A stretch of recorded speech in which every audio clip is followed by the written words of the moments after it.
je vais dire quand même quelques mots sur l'Institut Fresnel et vous dire ce que l'on y fait. Alors, beaucoup de choses qui tournent autour de l'optique, sous toutes ses formes. J'entends par là qu'il y a des gens qui font des expériences. Alors ceux-là, ils sont en général, parce qu'ils ont des bancs optiques, des choses très lourdes, ils sont au rez-de-chaussée.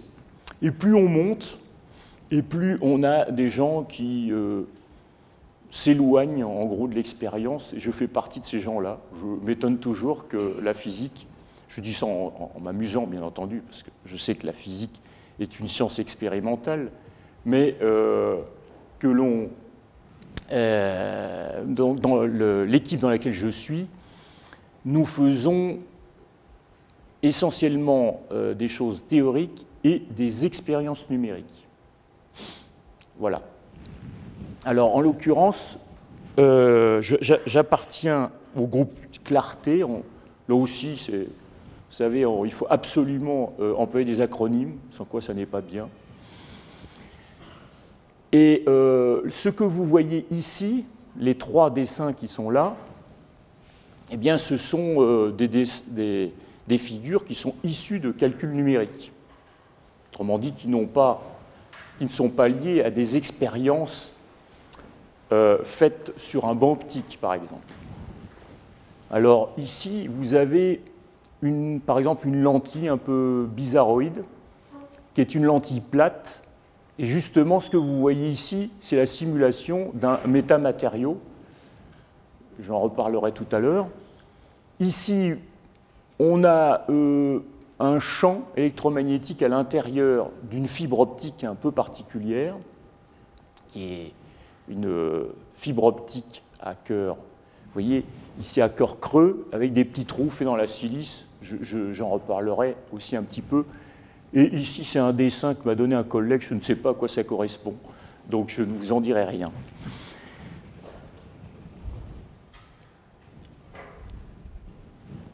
Alors, question en latin, n'est-ce pas?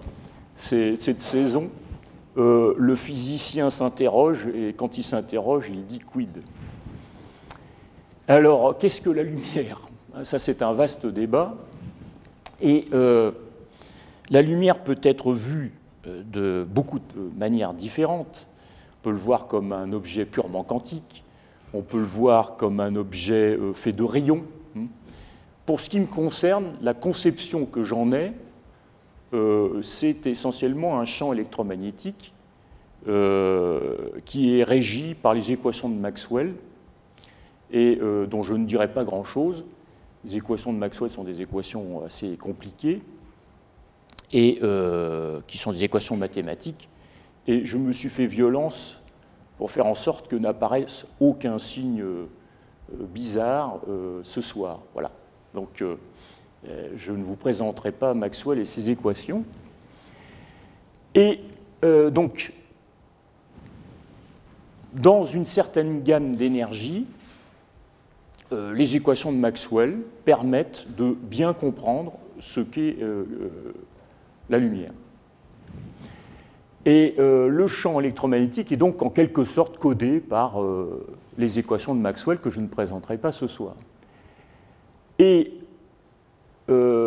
ces équations de Maxwell sont des équations très générales. Alors, il y a ce qu'on appelle des relations constitutives qui disent en gros dans quel matériau on est. Il est clair que la lumière ne se propage pas de la même manière dans le vide ou sur cette table ou sur vous, que sais-je. Donc il faut caractériser les matériaux et le codage en quelque sorte de ce matériau se fait par ses propriétés électromagnétiques. Il y a une caractéristique électrique qui est appelée permittivité et une caractéristique magnétique qui est appelée perméabilité.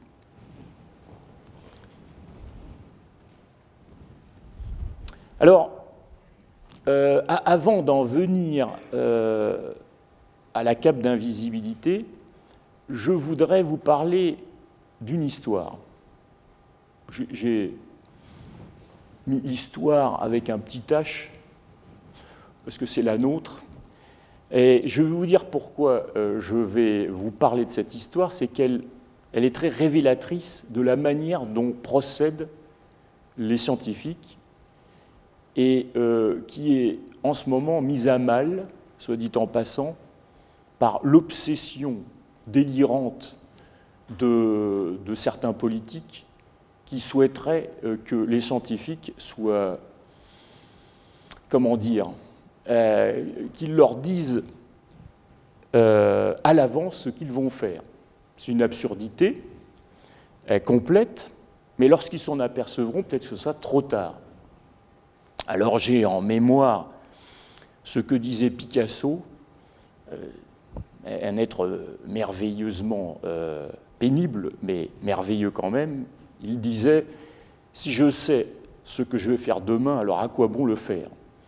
Et je pense qu'un véritable scientifique doit avoir aussi cette attitude-là.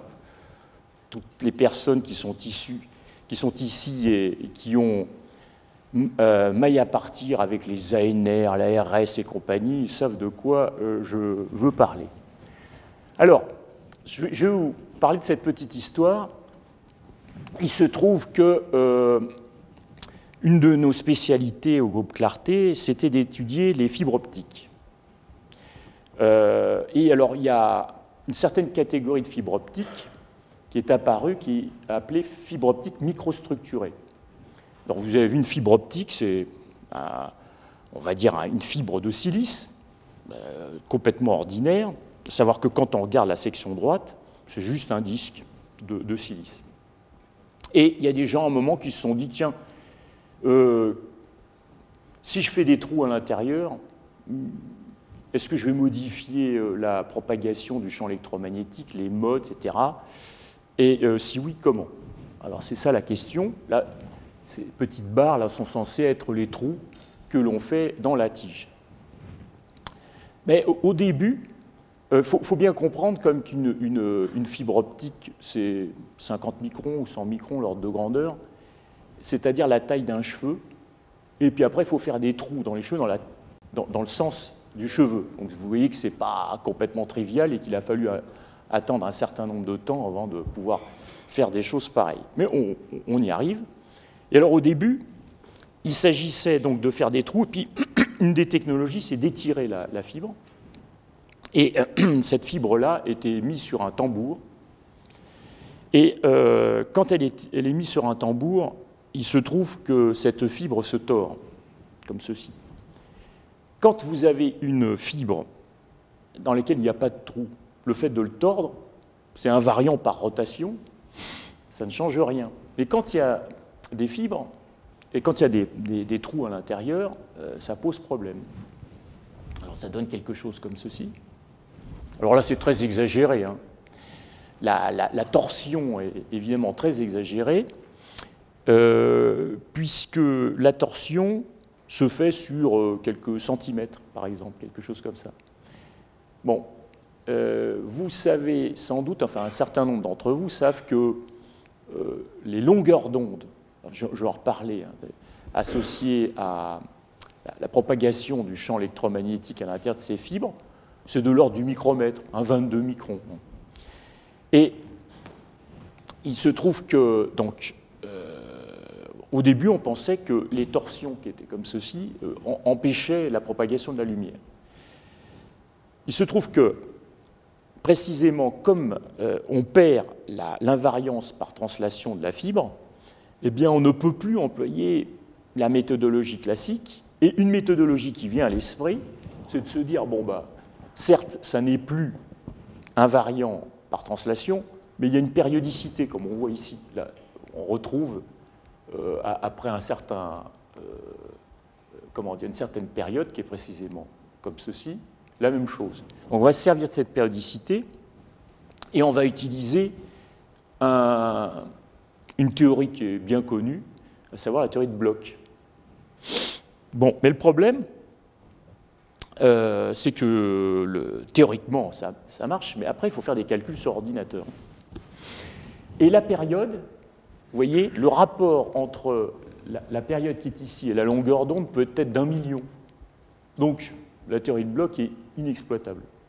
Il a fallu trouver autre chose. Alors, on s'est penché sur la question, avec mon collègue et ami André Nicolet de l'Institut Fresnel. Et nous avons songé à faire des transformations géométriques. Autrement dit, on s'est dit, bien, certes, la fibre n'est pas invariante par translation, mais on ne va pas se mettre dans le repère du laboratoire, si j'ose dire, mais le repère tournant. Et dans le repère tournant, évidemment, par définition, la fibre devient invariante par translation. Le problème, c'est que quand on fait une transformation géométrique, on modifie les permittivités et perméabilités. Je ne vais pas rentrer dans les détails, mais alors je n'aurais pas dû encore changer j'aurais dû rester sur le transparent d'avant. Donc on était sur dans cet état d'esprit, et nous avons envoyé un article qui n'a intéressé strictement personne. Pour ceux qui savent de quoi il retourne, l'article a dû être cité 2 fois. Bon, mais ça ne fait rien, nous faisons ce que nous aimons, et c'était très bien comme ça. 5 ans après cette histoire, je répète, ça n'intéressait personne, arrive dans mon bureau Sébastien Guénaud, un ancien thésard à moi, qui est allé en Grande-Bretagne chez John Pendry. Je ne sais pas si vous connaissez, c'est un Britannique qui est assez connu dans ce petit microcosme. Il me dit, dans un état complètement excité, c'est son état naturel d'ailleurs chez lui, il me dit, lis cet article, Pendry propose de faire de l'invisibilité avec des idées qui sont à l'intérieur, qui sont décrites dans l'article sommairement. Je lis l'article et je me dis, ah oui, tiens, mais c'est exactement ce que nous faisons. Quasiment rien à faire. Je vais voir mon collègue André Nicolet, et j'arrive, alors le bureau d'André Nicolet, c'est un vrai bureau de physicien. C'est-à-dire, vous avez du mal à entrer tellement il y a de livres, il y a de la poussière un peu partout. Le bureau n'est pas net, vous voyez. Donc j'entre, je dis, je suis vraiment navré de te déranger. Mais voilà, là on peut faire un article vraiment intéressant, parce qu'il reprend des idées que l'on a déjà dans un cas juste un peu différent. Et alors je me souviens toute ma vie de ce qu'il m'a dit. Il regarde l'article de John Pendry et me dit, tout de go, c'est une trivialité de la géométrie différentielle. Je lui dis, certes. Alors c'est des choses très théoriques. Bon. Je lui dis, mais quand même, tu devrais t'y intéresser un peu. Et puis finalement, je l'embête un peu. Et puis on fait un article avec Pendry, précisément sur les caps d'invisibilité. Je dis ça parce que vous voyez bien, s'il y a des scientifiques dans cette salle, je sais qu'il y en a, ils savent que souvent des idées germent de cette manière. Ce n'est pas en allant vers un point fixe que l'on a nommé avant qu'on y va. Ça ne marche jamais comme ça. Il faudra que les hommes politiques, un jour, ceux qui nous donnent de l'argent avec une générosité sans pareille, le comprennent. La recherche, l'art aussi d'ailleurs, soit dit en passant, ne fonctionne jamais comme ça. Bon, enfin, vous avez compris, j'essaie de faire passer un message, si vous ne l'avez pas compris, il n'est même pas subliminal. Bien. Alors, je vais revenir maintenant au principe d'équivalence. Alors, c'est ce que je vous ai dit, il s'avère que on peut montrer de manière très théorique qu'il y a un principe d'équivalence entre une transformation géométrique, c'est-à-dire le fait de représenter un point dans l'espace de différentes manières, je dirais entre guillemets dans différents langages, et le fait de modifier le codage dont j'ai parlé tout à l'heure, la permittivité et la perméabilité. Le grand principe de l'invisibilité, il est là. Voilà. C'était déjà en germe dans l'esprit de Kepler. Alors maintenant, je vais revenir à des choses plus terre à terre, et je vais déjà vous dire ce que moi j'entends par voir. Ça a longtemps fait débat. Hein. Si vous regardez De Natura Rerum de Lucrèce, il avait déjà des idées sur l'optique qui étaient évidemment complètement délirantes, on le sait aujourd'hui. Et alors ce que j'entends par voir, c'est la chose suivante, c'est que ici, vous avez reconnu cette laitière qui est souvent sur des pots de yaourt. Et si je vois la laitière en question, c'est qu'il y a de la lumière qui vient de la fenêtre ici, se réfléchit donc sur le visage de cette charmante demoiselle, et une partie de cette lumière, une partie du champ électromagnétique vient dans mon œil, et après le cerveau fait des choses dont je ne parlerai pas parce que c'est très compliqué, évidemment. Voilà ce qu'est l'hypothèse traditionnelle de la lumière. Alors, il y a quand même des cas un peu plus compliqués que celui de Perrette, hein, à savoir que je vais aller peu à peu, évidemment, vers des situations plus compliquées que les situations traditionnelles qui font que je vous vois tous. Moi, je l'espère. Alors, je vais commencer par un phénomène que vous connaissez sans doute tous, le mirage. Alors, de quoi s'agit-il? Bien, là, vous voyez un dromadaire qui a fait son chemin de Damas et s'interroge, entre autres, sur les horreurs qu'il a vues, et s'interroge encore plus parce qu'il a l'impression de voir à la fois cet arbre-là et puis une image qui semble être le reflet de l'arbre en question sur une mare, évidemment, imaginaire. Alors, d'où vient ce phénomène? Vous le savez sans doute, enfin, en tout cas, ce dromadaire aurait été bien inspiré de suivre les cours d'optique de première et de deuxième année de licence. Il aurait appris la chose suivante: il y a ce qu'on appelle un gradient de température. Autrement dit, ici, le soleil chauffe le sable, et il se trouve que la température proche du sable est plus élevée que la température qui est dans les hauteurs. De sorte que l'air qui y est donc plus chaud. Et l'indice optique est différent selon la hauteur à laquelle vous êtes.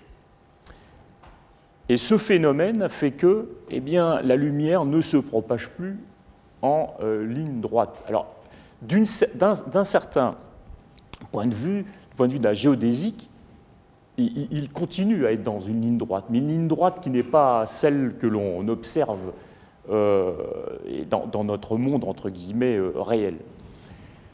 Voilà, donc ici, vous voyez, il y a ici une courbure qui fait que le dromadaire a l'impression, ici, pour les rayons qui font ça, il a l'impression de voir l'arbre deux fois. Alors, il y a une situation similaire dans des contrées plus septentrionales, et cette fois-ci, les choses sont inversées. Alors, évidemment, c'est une situation complètement, comment dire, qui est presque historique, puisque les ours blancs n'ont plus aujourd'hui de banquise, et comme on le sait, les Inuits n'ont plus d'igloo. Ils préfèrent, bien entendu, les les baraques si jolies que l'on voit dans le nord du Canada et ailleurs. Bon. Mais bref, c'est une situation historique. Notre plantigrade, là, voit de manière directe l'igloo, et la situation est inversée en ce sens que, dans ces contrées, il fait plus froid proche du sol qu'en haut. Donc la situation est inversée par rapport à son camarade, le vaisseau du désert, de sorte qu'il voit, lui, l'igloo vers le haut. Bon. Alors, peu à peu, on va aller vers le subterfuge complet, et pour cela, je vais prendre 3 représentants colorés de la jante trotte-menu. Et vous savez que ces bestiaux adorent faire des blagues. Et en l'occurrence, ici, on voit un système assez astucieux, il faut bien reconnaître, de miroir. C'est une autre forme de mirage. En l'occurrence, ici, cette souris bleue a l'impression de voir son congénère rose, ici, je dirais pourpre, pour faire dans l'actualité. Et inversement, cette souris-là a l'impression de voir son congénère bleu, de sorte que la souris qui est ici semble complètement invisible. Bon. Alors ça marche tout simplement par un bête jeu de miroir, comme vous pouvez le voir ici, un miroir qui est là, ici et ici. Mais le subterfuge est grossier en ce sens qu'il suffit que cette souris se déplace ici pour qu'elle voie que les choses ne sont pas ce qu'elle avait cru auparavant. Donc il faut trouver plus efficace que ça. Et c'est précisément de cela dont je vais parler. Alors, l'article de John Pendry qui a mis mon collègue dans une excitation dont j'ai parlé tout à l'heure et qui, par le fait du côté social de notre métier, fait que l'excitation est arrivée jusqu'à moi qui a tremblé mon collègue, qui a fait trembler mon collègue. Cet article date donc de 2006 et est paru dans Science. Pour la petite histoire, c'est très bien d'écrire dans Science, c'est bien noté. Donc, dans notre communauté, il est bon, il faut s'exciter toute sa vie pour écrire un article dans Science, puis après mourir éventuellement, aller à Venise ou que sais-je. Bref, enfin donc, John Pendry, lui, a fait son article dans Science en 2006. Alors, que dit-il? L'idée est très astucieuse. Lui, il part d'un principe optique, considérant que la lumière, c'est fait de rayons, entre guillemets. Alors, c'est une approximation qui est excellente lorsque les objets que l'on voit ici sont très grands par rapport à la longueur d'onde. Alors, dans le visible, c'est entre 0,4 et 0,8 micromètres. Je rappelle que 50 microns, c'est la taille d'un cheveu. Donc, en gros, 1/50e de la taille d'un cheveu. Ça, c'est la longueur d'onde.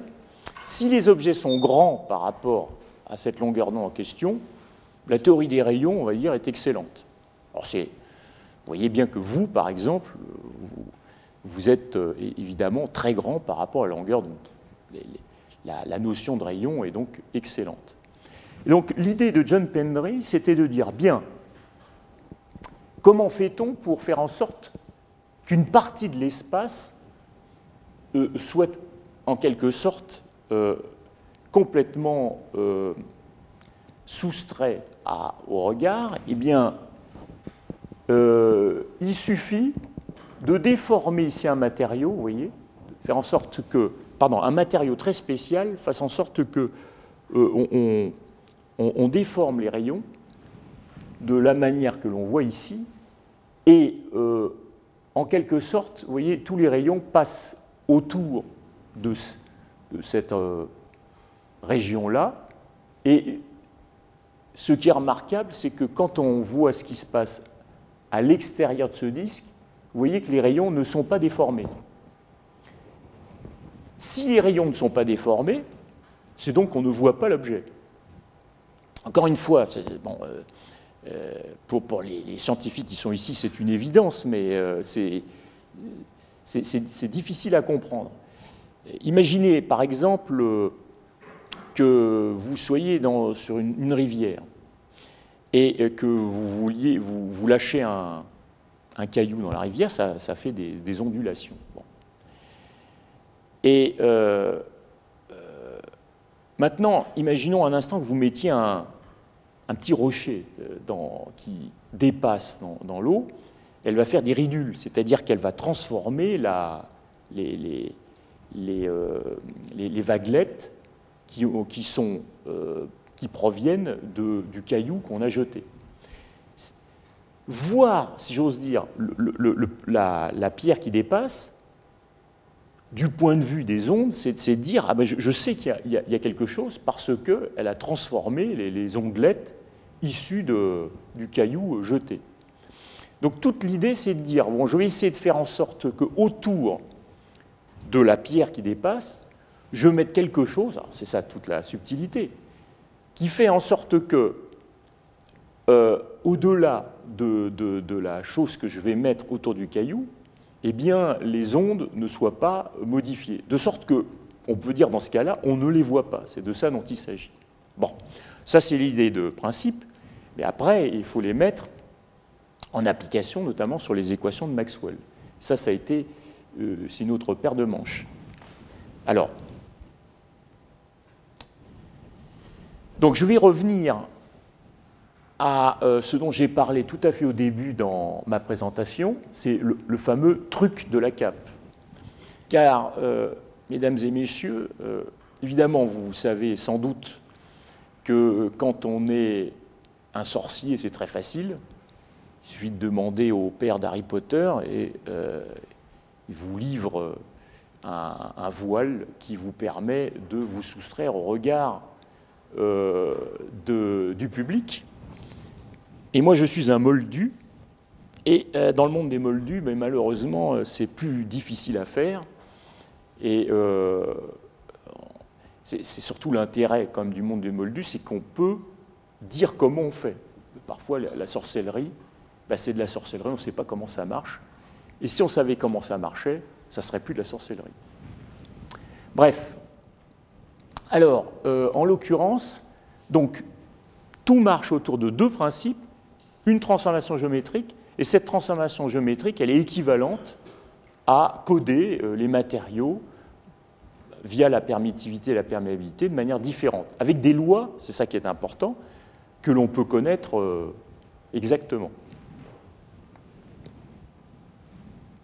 Alors, prenons une transformation géométrique assez particulière. Vous prenez un disque.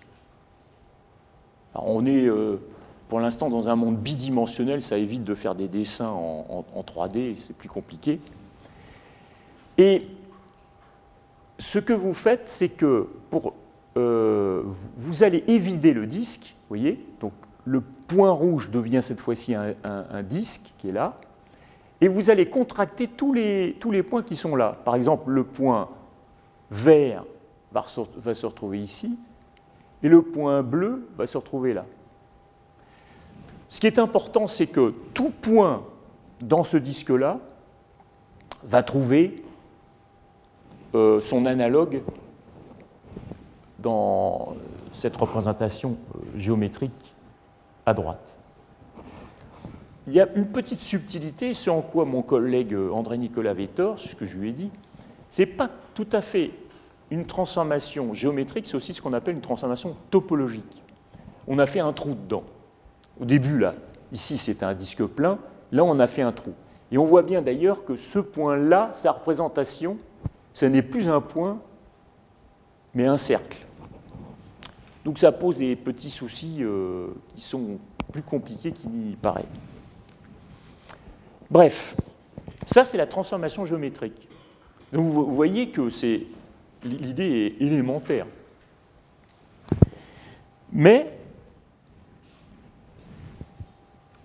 Alors, tant qu'on en reste à la transformation géométrique, il n'y a rien à y faire. On dit, bon, très bien, mais encore, l'espace est ce qu'il est, et on ne peut pas jouer dessus. En revanche, on peut jouer sur les matériaux. Et je viens de vous dire qu'il y a équivalence entre une certaine catégorie de matériaux et une transformation géométrique. Voilà. En conséquence, si on a la transformation géométrique, on est théoriquement capable de donner des permittivités, des perméabilités qui permettent de singer cette transformation géométrique. Donc, finalement, si jamais nous avions à disposition ces matériaux, qui sont en fait des métamatériaux, c'est-à-dire des matériaux qui ont des propriétés qui ne sont pas dans la nature directement, c'est-à-dire qu'il va falloir que l'homme les façonne, eh bien, a contrario, si on avait ce matériau-là, tout se passerait comme si j'avais fait une transformation géométrique. Et par conséquent, tout objet qui est à l'intérieur de cette poche-là ne serait pas vu. Alors, on a voulu quand même faire des calculs sur ordinateur, et là, la figure que vous voyez est censée être une figure de rayonnement. On imagine ici qu'il y a un point lumineux et qui rayonne de manière isotrope, parce qu'on est dans l'espace vide. Bon, on voit un peu comme la pierre donc, que je jette à la surface de l'eau. Et puis on voit ce spectacle tout à fait classique pour les électromagnéticiens que nous sommes. Ensuite, je vais mettre une lettre ici, enfin peu importe, un obstacle, de la forme F, F comme Fresnel, ou ce que vous voulez d'ailleurs. Et évidemment, on voit le F. Alors évidemment, qu'on se comprenne bien, on voit le F, bien sûr, parce qu'il est dessiné ici. Mais du point de vue du champ électromagnétique, on sait qu'il y a quelque chose parce que vous voyez que là, le champ a été modifié. Si le champ est modifié, c'est qu'on sait qu'il y a quelque chose. Voilà. Alors, le cerveau fait bien mieux, en quelque sorte. C'est-à-dire que pour les petites longueurs d'onde, non seulement il sait qu'il y a quelque chose, mais après, il l'imagine. Il se dit, tiens, il y a un individu. Et ça, c'est le cerveau, après, qui fonctionne. Et par exemple, on pourrait parfaitement... Le fait que je sais que, par exemple, Alexandre est à peu près à 3 mètres de moi, c'est parce que je connais à peu près sa taille. On pourrait imaginer un subterfuge, il fait 10 mètres de haut, il est beaucoup plus loin. C'est parce que le cerveau a fait des analyses derrière. Donc, une des difficultés de l'enseignement de l'optique, c'est que ça relève à la fois de la physique, et puis il y a certaines choses qui relèvent de l'œil et du fonctionnement du cerveau. Il ne faut pas tout confondre. Bref, alors après, eh bien, on a mis, vous voyez, un matériau, ici, le fameux matériau ad hoc. Alors, c'est des calculs sur ordinateur, c'est très compliqué, je ne vous en parlerai pas ce soir, enfin, à moins que quelqu'un me pose la question. Enfin, bref, toujours est-il que vous voyez que, première chose, la lumière n'atteint quasiment pas, on voit très légèrement des ombres ici, n'atteint quasiment pas le F en question, et surtout, on voit que, au-delà de ce disque, le champ est celui qu'il y avait avant qu'on mette le F. Donc on ne voit plus le F. C'est ça que ça veut dire. Voilà. Alors, vous allez me dire, tout ça c'est bien gentil, mais la distance qu'il y a de là à là, c'est la longueur d'onde. Donc on est dans ce qu'on appelle le domaine résonant. Autrement dit, la longueur d'onde est de l'ordre de grandeur des objets diffractés. C'est beaucoup plus compliqué. Généralement, les choses se passent plus simplement lorsqu'on est dans le domaine dit optique, c'est-à-dire pour lesquels les longueurs d'onde sont très petites par rapport aux objets. Puis à l'inverse, il y a aussi ce qu'on appelle la zone de Rayleigh, pour laquelle la longueur d'onde est très grande par rapport aux dimensions caractéristiques de l'objet. Alors, en voilà un autre, la naissance d'une cape. Alors là, c'est le niveau au-dessus. Hein. C'est-à-dire qu'on voit bien qu'évidemment, là, c'est donc la cape. Vous la voyez, elle est grossière. Hein. Harry Potter, il fait bien mieux, puisque c'est la taille comment dire, l'épaisseur de sa cape, elle fait 1 millimètre, ou que sais-je. Et alors, on voit évidemment que plus l'épaisseur de la cape est petite, et plus les champs vont être déformés, et sans doute plus ce sera difficile. Et ça l'est en l'occurrence. Hein, pour les 5G, plus elle est fine et plus c'est difficile. Et en plus, dans ce cas-là, contrairement à Harry Potter, elle n'est pas souple. Elle a les propriétés des matériaux dépendent de la géométrie de la cape. Voilà. On est très loin de ce que fait Harry Potter. Et puis, il y a surtout une chose qui est très embêtante. Si vous avez bien vu, je vous ai dit que à l'intérieur ici, il n'y a pas de lumière. Harry Potter fait plus fort. Non seulement il se soustrait au regard des sorciers malfaisants, mais en plus de ça, il voit à travers la cape. Toute personne qui se mettrait à l'intérieur de cette cape serait aveugle. Et d'ailleurs, quand même, je trouve que c'est exagéré, car voir, c'est absorber. Donc, elle est vraiment magique, sa cape. Hein. Parce que si on absorbe, on perd de l'énergie. Si on perd de l'énergie, donc on déforme le champ. Bref, c'est donc une cape forcément active, c'est-à-dire dans laquelle il y a de l'énergie qui est fournie au système. Il est vraiment très astucieux, ce jeune garçon. Et Rowling fait évidemment beaucoup plus fort que nous. C'est la raison pour laquelle elle est mieux payée qu'André Nicolet, moi-même. Alors,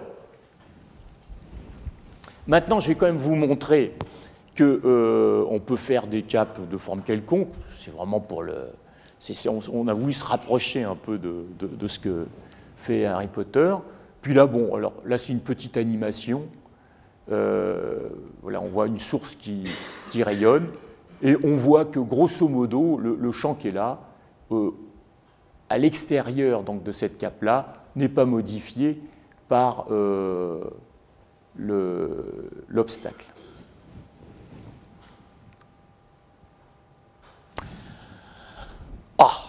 Alors nous vivons au 3e étage de l'Institut Fresnel, où nous vivons dans un monde merveilleux de théorie, où tout fonctionne, et merveilleusement. Malheureusement, de temps en temps, on croise des gens qui nous disent « oui, on fait des expériences, c'est très intéressant, donc on descend, Et alors, ils ont plein de problèmes, paraît-il. Ça ne marche jamais du premier coup, il y a des appareils qui ne fonctionnent pas toujours. Bon. Et donc, il y a des collègues donc, du rez-de-chaussée qui nous disent tout ça c'est bien gentil, mais après il faut le faire en pratique. On dit si c'est la réponse d'André Nicolet ou de moi en général, si ça marche en théorie, c'est que ça doit marcher en pratique. Et je conviens que c'est plus difficile qu'il n'y paraît. Alors, comment peut-on espérer fabriquer une cape? Alors d'abord, une structuration atométrique, avec 2 T. C'est la chimie. Autrement dit, de savoir comment on peut mélanger des atomes, des molécules ensemble. Nous ne sommes pas chimistes, donc ce n'est pas la voie que nous avons, sur laquelle nous avons prospecté. Et ce qui est plus intéressant, c'est de faire dans ce qu'on appelle, enfin, du point de vue des physiciens que nous sommes, c'est des nanostructures. Autrement dit, en gros, je le dis à la louche, hein, Vous avez un matériau compact, solide, de la silice, ou il y a éventuellement on rajoute de l'or, des matériaux métalliques ou que sais-je, et puis on fait des trous dedans. Voilà. Et alors on peut faire des trous, aujourd'hui la technologie est absolument bluffante, on peut faire des trous dans tous les sens, d'une précision qui est incroyable. Et donc en faisant des trous très particuliers dans la matière, dans des blocs de silice par exemple, eh bien on peut singer précisément les propriétés des matériaux recherchés. Car ce que je ne vous ai pas dit, c'est que les matériaux que l'on recherche sont anisotropes, autrement dit, qui n'ont pas la même qualité selon qu'on les regarde dans un sens ou dans un autre. Alors, je vais maintenant passer à l'expérience, je dirais, concrète, si tant est que c'est un sens précis. Et alors, bon, je me suis demandé ce que j'allais mettre comme titre. J'ai mis « L'homme contre la nature », dans tous ses sens. Alors, vous allez voir pourquoi, parce que voilà ce que c'est faire l'homme. C'est déjà remarquable, ça c'est un réseau, hein, donc une structure qui est répétée un grand nombre de fois, et la structure qui est là, qui est de l'ordre d'1 micromètre, à peu près. Ça, c'est ce qu'on sait faire dans les meilleurs laboratoires. Et dans le laboratoire de la nature, alors il aura fallu un peu plus d'1 milliard d'années, hein, depuis les cellules prokaryotes, pour arriver jusqu'au papillon qui sait faire ça. Alors là, pour l'instant, aucun laboratoire est capable de faire une chose pareille. Je demande d'être admiratif devant le papillon en question. Je crois que c'est un morpho. Donc vous voyez les structurations, les dimensions sont à peu près les mêmes, là et là. Alors évidemment, j'ai quand même mis le C entre guillemets. Peut-être le papillon ne sait-il pas qu'il fait des choses remarquables. Alors, un des intérêts de l'optique électromagnétique, c'est de changer de longueur d'onde. Alors, par exemple, si vous considérez un radar, eh bien, Monsieur le Président, malgré votre retard, je suis très heureux et flatté que vous soyez là. Donc, je disais que si on considère un radar avec des longueurs d'onde métriques, et les longueurs d'onde dont je viens de parler en optique qui sont de l'ordre du micromètre, du point de vue du théoricien, c'est à peu près la même chose. Les équations sont les mêmes.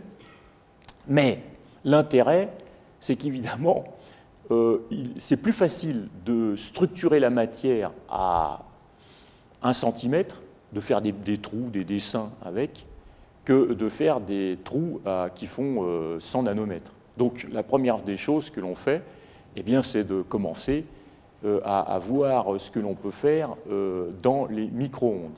Alors évidemment, la notion de voir n'est plus la même, au sens strict du terme, c'est plus l'œil qui observe, mais peu importe, pour le physicien, du moment que l'on peut observer la chose en question, c'est à peu près équivalent. Bon, donc la première des choses, c'est qu'on a fait ça dans le domaine des micro-ondes. Donc bon, les longueurs d'onde sont de l'ordre du centimètre. Et on a fait des structures résonantes, je ne vais pas rentrer dans les détails, et qui ont permis, alors c'est vraiment les balbutiements là en l'occurrence, à savoir qu'on a mis un objet à l'intérieur, là on le voit mal, mais là il y a un anneau ici, et à l'intérieur un objet quelconque, et on l'éclaire, entre guillemets, avec une longueur d'onde qui est de l'ordre de quelques centimètres, et l'objet est effectivement rendu quasiment invisible. Donc ça a été les premiers essais. Maintenant, il faut... alors, un des inconvénients de la structure que je vous ai présentée tout à l'heure, c'est qu'elle ne fonctionne qu'à une seule longueur d'onde.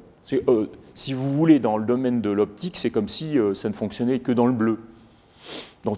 C'est-à-dire que le camarade que je vois ici, là, votre camarade qui est à un pull bleu, bah, on ne le verrait pas. En revanche, on verrait sa tête. Ce serait assez étrange. Voilà. Donc, pour vous faire une image un peu de la chose en question. Alors maintenant, on va descendre en longueur d'onde pour vous montrer quand même qu'on sait faire des choses d'un point de vue technologique assez remarquables. Voilà, vous voyez, ici, ce sont des cellules photographiques. Alors j'ai mes deux mains, bon, elles sont quasiment sur nos appareils photos, notamment celles qui sont intégrées au téléphone d'aujourd'hui. Donc vous avez une lentille ici, ici vous avez une allumette qui est format standard. Voilà. Et donc vous voyez que c'est vraiment minuscule. Et il se trouve que là-dedans, là, tout est embarqué, c'est-à-dire que vous avez à la fois l'optique, c'est-à-dire le système de lentilles, et vous avez aussi ici toute l'électronique qui est derrière et qui tient sur le bout d'une allumette. Alors là, justement, il se passe beaucoup de choses intéressantes pour les électromagnéticiens que nous sommes. Il se trouve que les pixels deviennent si fins que chaque pixel, donc chaque cellule, a des dimensions qui sont comparables aux longueurs d'onde optiques, puisqu'elles font 2 microns de côté. Et là, eh bien, les théories optiques classiques échouent complètement, à savoir que il y a la société Cilios qui était venue nous voir en disant « mais on ne comprend pas, on a un logiciel de tracé de rayons, et ça marchait très bien quand on faisait des pixels de 10 microns, puis ça ne marche plus. » Je dis ben, « c'est normal, c'est une bonne nouvelle, c'est normal parce que la théorie des rayons, ben, elle ne marche plus précisément lorsqu'on est dans le domaine de résonance. » Alors, ils étaient très inquiets. Ils disaient, mais alors, si notre logiciel ne marche pas, alors comment peut-on faire? L'Institut Fresnel, entre autres, je sais qu'à Toulon, il y a aussi d'autres personnes qui sont capables de faire ça. Il suffit de résoudre les équations de Maxwell. Bon. Bref, ça, c'est encore une fois ce que fait l'homme. Et voilà notre papillon. Ici, donc, est un magnifique morpho dont on a vu les structures des ailes tout à l'heure. Alors, soit dit en passant, je vais peut-être un peu dire 2 mots sur ce qu'on entend par couleur. Généralement, la plupart des vêtements que nous portons, si nous voyons par exemple le pull de ce monsieur bleu, une fois encore, c'est parce qu'il absorbe la lumière. C'est chimique. Il absorbe le rouge, le vert, de sorte que mon œil ne perçoit que le bleu. Ça n'est pas la même chose ici. La structure est, comment dire, l'explication est complètement différente. C'est la diffraction qui entre en jeu. Ce n'est pas une question d'absorption. Ce n'est pas une question de chimie, entre guillemets. Alors, en général, comment voit-on la différence? Si on ne veut pas regarder la structure à niveau nanométrique, il suffit de plonger, par exemple, les objets dans de l'eau, typiquement. Si je plonge le pull de monsieur dans de l'eau claire, j'entends bien, eh bien, il apparaîtra toujours comme bleu. Si vous plongez ce malheureux animal dans l'eau, en faisant très attention, parce que c'est vraiment très fragile, eh bien, il apparaîtra comme vert. Voilà, la lumière change parce que l'indice optique de l'eau n'est pas égal à l'indice optique de l'air.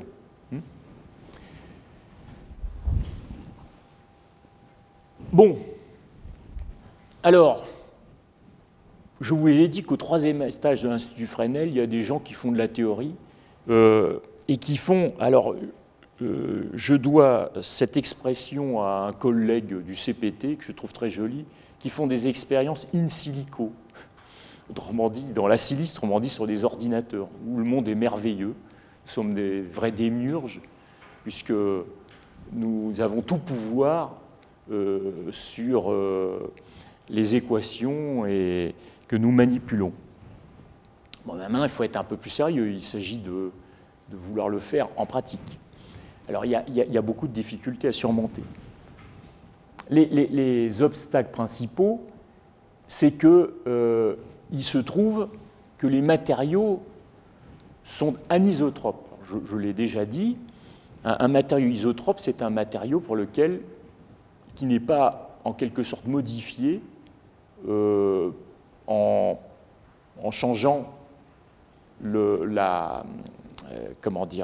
matériau, en faisant une rotation, en quelque sorte. D'un matériau anisotrope, malheureusement, ça n'est plus le cas. Hein. Donc, en quelque sorte, les caractéristiques de l'objet dont vous parlez dépendent de la direction dans laquelle vous regardez l'objet en question. Alors, non seulement il y a une forte anisotropie électrique, mais aussi magnétique. Ça, notamment dans le domaine du visible, ça, c'est compliqué, parce qu'on sait que quasiment tous les matériaux entre 0,4 et 0 micromètres ont une perméabilité qui est très proche de 1. Et il faut donc les singer. Il faut donc, contrairement à ce qui se passe pour des longueurs d'onde plus grandes, songer à faire de ce qu'on appelle de la perméabilité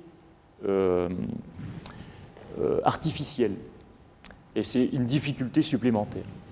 Ensuite, les matériaux sont très fortement hétérogènes.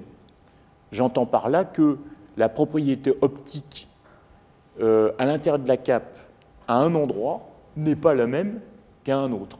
Donc on voit bien que la structuration de ces matériaux, si on veut faire donc des métamatériaux, les fameux trous dans la silice, il va falloir faire des trous qui seront différents selon que je serai, par exemple, sur le bord de la cape ou loin de la cape. Vous voyez que ça commence à devenir sérieusement compliqué. Et puis alors en plus, il y a ce qu'on a un problème de singularité, c'est-à-dire que le fait que précisément ce dont je vous ai parlé, c'est qu'il y a une transformation non seulement géométrique mais topologique, fait que à l'intérieur, la face interne de la cape, il y a des éléments de la permittivité qui vont tendre vers l'infini, qui sont très très grandes. En pratique, si vous mettez des grandes permittivités, ça va marcher encore. Hein. Il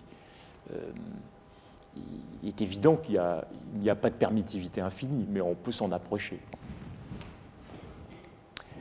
Alors enfin, il y a des gens qui ont beaucoup glosé sur la causalité. Ils me disent la chose suivante, ça je pense que ça n'est pas un problème, je vais vous dire pourquoi.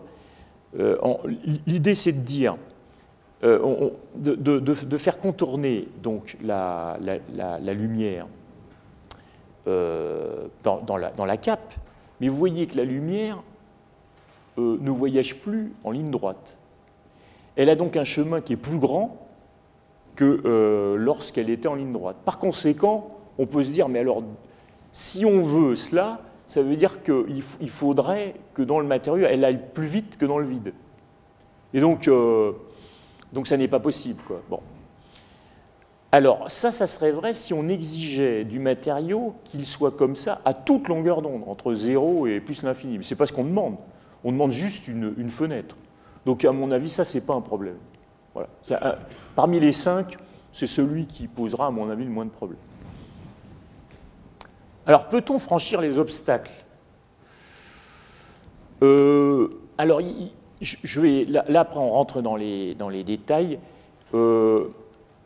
et dans les raffinements, si j'ose dire, de la méthode. Il se trouve que, en fait, le principe d'équivalence dont j'ai parlé, à savoir entre la transformation géométrique et les propriétés des matériaux, ce sont des idées qui sont qui est plus qu'en germe dans la relativité générale. Donc on se dit, bon, on va piocher les idées des gens qui ont fait des travaux dans la relativité générale, en relativité générale. Et bon, en regardant ça d'un peu plus près, on peut, parmi tous les obstacles dont j'ai parlé, il y a un obstacle qui est important et sur lequel on peut faire en sorte qu'il soit enlevé définitivement, c'est le fait que les caractéristiques optogéométriques, la permittivité et la perméabilité, ne soient plus infinies au voisinage de la face interne de la cape. C'est quand même déjà un souci en moins. Mais je ne vais pas m'étendre là-dessus. Éventuellement, si vous avez des questions à poser, je pourrais en dire un peu plus. Ah, alors, la cape d'invisibilité, un miroir aux alouettes. Bon. Et à quoi peut servir une cape? Alors là, je vous ai dit la dernière fois, tout à l'heure, que avec mon collègue André Nicolet, nous nous amusions, entre guillemets, avec les équations, on faisait des transformations géométriques. On sent bien qu'il peut y avoir des applications. Alors, quand on a fait paraître l'article avec John Pendry, un an après son article de 2006, sur la sphère du web, alors c'était très amusant, il y avait énormément d'articles, notamment anglo-saxons, disant des scientifiques travaillent avec les militaires, on va avoir des applications militaires, etc. Alors, si vous connaissiez l'André Nicolet en question et moi-même, bon, on a peu d'acquaintance avec l'agent de Trott-Kaki, et donc on s'amusait de tout cela. Par ailleurs, je me permets de vous rappeler que si tant est que l'on puisse trouver une cape pour un militaire, il serait aveugle quand même. Il ne verrait rien dans sa cape. Donc, il y a peu de chances que ça serve rapidement, en tout cas, dans les opérations militaires futures. Bon, enfin, sait-on jamais. Bon. Alors, évidemment, les idées qui sont en germe dans cette théorie, elles peuvent parfaitement s'appliquer à d'autres formes d'ondes que les ondes électromagnétiques. Bon, alors, j'ai des collègues qui ont travaillé notamment sur des capes d'invisibilité à vagues. Alors, l'intérêt, c'est que, encore une fois, les longueurs d'onde étant beaucoup plus importantes, c'est plus facile de structurer la matière. Alors voilà, en gros, la même chose, si vous voulez, dans le cadre de l'hydrodynamique.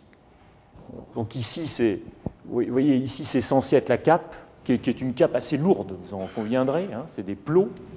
Et la zone qui est ici est une zone normalement qui serait une zone de calme. On peut imaginer que si on met un bateau ici, qu'il y a une forte tempête, eh bien, il serait tranquille à l'intérieur de la structure qui est ici. Bon, on sent bien quand même qu'il y a des limites à cette opération, savoir que si vous avez un bateau qui fait 30 mètres de long, on voit bien que la structure serait quand même relativement imposante. Et donc, je ne suis pas certain que l'utilité soit grande. Bon, enfin, ça marche bien. Et un des intérêts, c'est de voir la manip, qui est relativement simple. Hein. Ça se fait dans un bocal, quoi. Enfin, c'était des expériences à pas cher, voilà, en quelque sorte. Merci d'être passé me voir. Et évidemment, j'en ai fini sur la première partie. Je serai ravi de répondre à vos questions.